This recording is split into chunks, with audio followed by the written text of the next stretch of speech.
Bom dia, meus amados irmãos. Quero saudá-los com a graça e a paz de nosso Senhor Jesus Cristo. A nossa lição de hoje tem como título A Universalidade da Obra de Cristo. E o nosso professor é o pastor Isaltino Gomes Coelho Filho, que é o autor desta lição. Ele tem como texto básico para a lição o texto de Romanos capítulo 1, verso 18, até o capítulo 2, versículo 12. Mas eu mudei para o texto de Efésios, capítulo 1, de 1 a 6, a leitura introdutória, que também é uma leitura que faz parte da leitura da Escola Bíblica Dominical, da semana, leitura diária. E diz assim, Efésios, capítulo 2, até o versículo 6. Ele vos deu vida estando vós mortos nas vossas transgressões e pecados, nos quais andastes no passado, no caminho deste mundo, segundo o príncipe do poderio do ar, do espírito que agora age nos filhos da desobediência, entre os quais todos nós também antes andávamos, seguindo os desejos carnais, fazendo a vontade da carne e da mente, e éramos por natureza filhos da ira, assim como os demais. Mas Deus, que é rico em misericórdia, pelo imenso amor que nos amou, estando nós ainda mortos em nossos pecados, deu-nos vida juntamente com Cristo, pela graça sois salvos. E nos ressuscitou juntamente com Ele, e com Ele nos fez assentar nas regiões celestiais em Cristo Jesus. Amém, irmãos?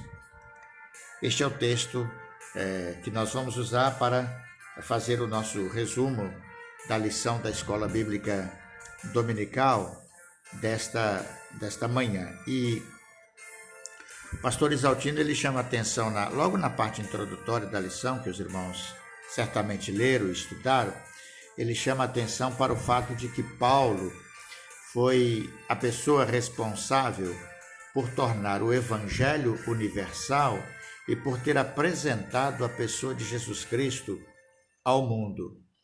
Os demais apóstolos, que Jesus Cristo havia chamado para o seu ministério, eles concentraram o trabalho deles na região da Palestina, exclusivamente entre os judeus, e tinham muita dificuldade de levar o evangelho para fora das cercanias da cidade de Jerusalém e do povo judeu. Eles tinham tremenda dificuldade para isso. E é por esta razão que o pastor Isaltino, logo no primeiro ponto, ele divide a lição em 3 pontos, logo no primeiro ponto ele chama atenção para o fato de que naquela época o cristianismo era considerado tipo um braço, uma extensão do judaísmo, uma seita ligada ao judaísmo. E pelo menos 2 motivos haviam para que eles pudessem ter este pensamento acerca do cristianismo.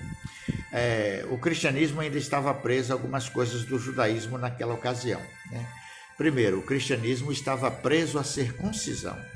Os apóstolos, que eu vou chamar aqui de apóstolos tradicionais, que são aqueles que foram chamados por Jesus Cristo, eles tiveram muita dificuldade de pregar o evangelho para quem não era judeu. Pela tradição, pelo costume, pelos hábitos diferentes, foi muito difícil para eles aceitar o desafio de pregar o evangelho fora dos judeus ali, fora da cidade e da região de Jerusalém. E um outro ponto é que eles viviam afastados dos gentios, Judeus e gentios não se davam bem. Eles tinham uma percepção que, por causa da cultura dos gentios, havia muita profanação, muita coisa era pecado. Então, eles tiveram dificuldade de se tornarem amigos de pessoas que não fossem judias e, por causa dessa dificuldade, também tiveram dificuldade para chegar até elas para pregar o Evangelho de nosso Senhor e Salvador Jesus Cristo. Veja que quando Nicodemos, em oração, recebeu uma visão de Deus que deveria convidar Pedro a ir à sua casa para lhe ensinar acerca do caminho, foi preciso uma revelação de Deus a Pedro para que ele fosse à casa de Cornélio, porque Cornélio era um gentil.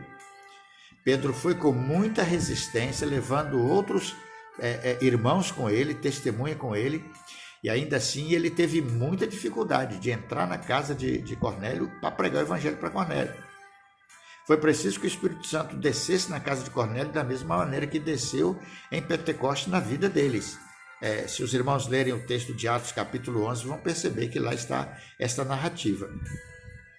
Nesse sentido, Paulo era diferente dos demais apóstolos, né? Quando a gente vê no capítulo 2 de Efésios, que a gente acabou de ler aqui, a gente logo percebe que Paulo ele tem uma concepção diferente do mistério do Evangelho.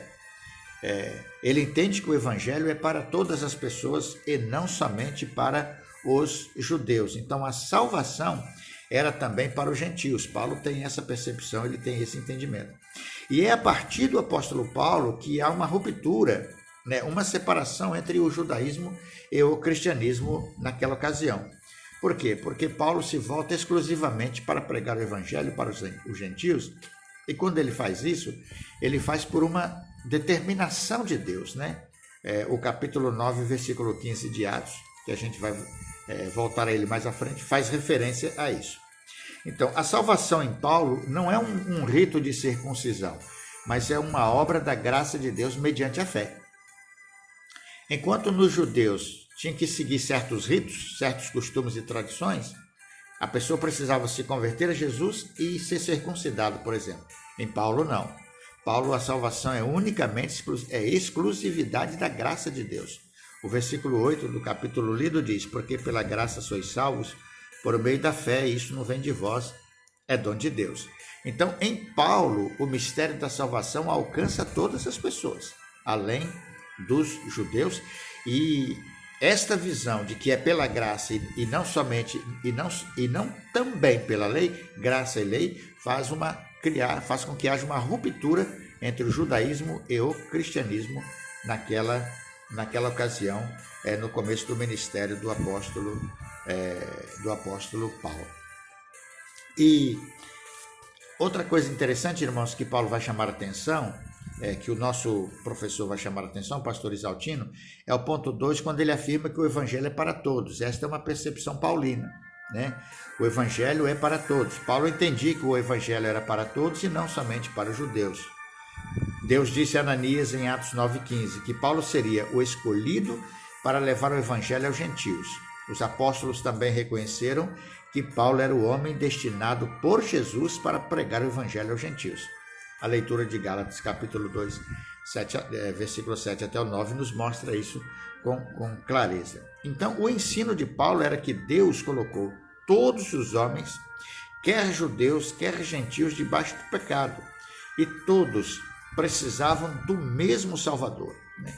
Se você ler Romanos 6, 23, vai perceber isso. Todos nós, judeus e gentios, somos todos pecadores, né? Todos nós somos pecadores. Estamos condenados por causa do pecado. E é desejo de Deus a salvação de todas as pessoas. Isso está em 1 Timóteo, capítulo 2, versículo 4. Então, a partir do momento que Paulo tem essa percepção de que a salvação ela é para todos, ele corta, então, relações com aqueles valores e princípios que eram pregados inicialmente pelos apóstolos, vou dizer assim, tradicionais, Pedro, João, Tiago e outros naquela ocasião, quando vinculavam a necessidade do circuncisão, por exemplo, para que alguém pudesse ser salvo, ou guardar a lei para que alguém pudesse ser salvo. Isto é a universalidade da obra de Cristo, diz o pastor Isaltino. Ele é o salvador de todo aquele que nele crê.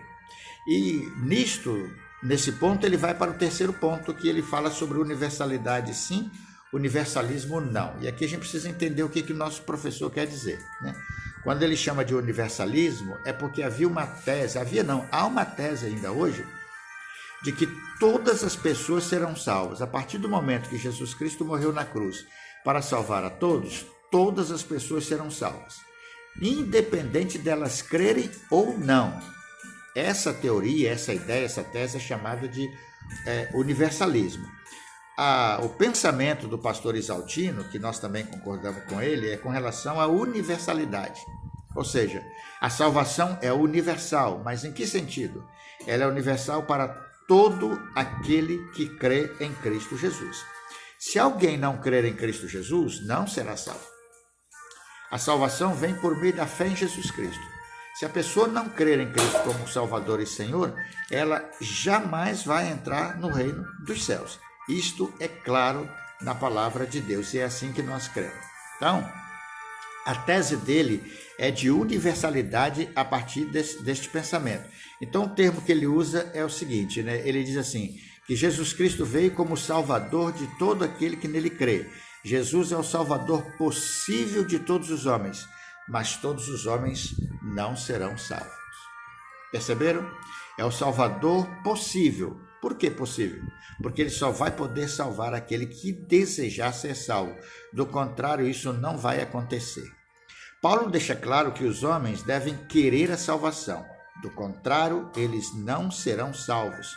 2 Coríntios 5, verso 18 a 20, se os irmãos lerem, vão perceber que ali é um chamamento, né? O texto diz que Deus estava em Cristo reconciliando consigo o mundo. Então os homens são chamados a uma reconciliação com o Senhor. E se eles não quiserem ser reconciliados? Se eles não quiserem ser reconciliados, eles não poderão ser salvos. Portanto, a salvação não é universalista no sentido de que, independente de crer ou deixar de crer, Cristo morreu na cruz, eu serei salvo. Absolutamente. Essa tese está errada, é incoerente com o Evangelho. E a salvação é para todo aquele que invocar o nome do Senhor. Romanos capítulo 10, versículo 13. Todo aquele que invocar, veja bem, todo aquele que invocar o nome do Senhor, esse será salvo. Todo aquele que invocar o nome do Senhor. A salvação é universal para todo aquele que crê, mas se alguém se nega a crer, não poderá ser salvo. Isto inclui judeus e gentios. Independente. Se alguém crê, será salvo. Se alguém não crê, não será salvo. Todas as pessoas estão incluídas aqui. E ele conclui com algumas coisas que eu chamo a atenção aqui dos irmãos. Ele diz, a salvação é obra da graça de Deus e não é mérito do homem. Veja que o capítulo 2, versículo 9 de Efésios diz, não vem das obras para que ninguém se glorie ou que ninguém se orgulhe. Logo, a salvação de Deus é mérito de Deus, não é mérito humano, é obra e graça de Deus. Misericórdia do Senhor não é mérito de nenhum ser humano. Outra coisa, só há salvação por meio da graça de Jesus. Ninguém pode ser salvo a não ser por Cristo Jesus. Há muita gente que acredita que se ele for um bom cristão, um bom religioso, se ele praticar boas obras, se ele frequentar a igreja, se ele jejuar, se ele orar, se ele dizimar, se ele ofertar, se ele ir à igreja aos domingos, se ele fizer todas as obrigações religiosas, ele vai para o céu. Mas não é isso que a Bíblia diz.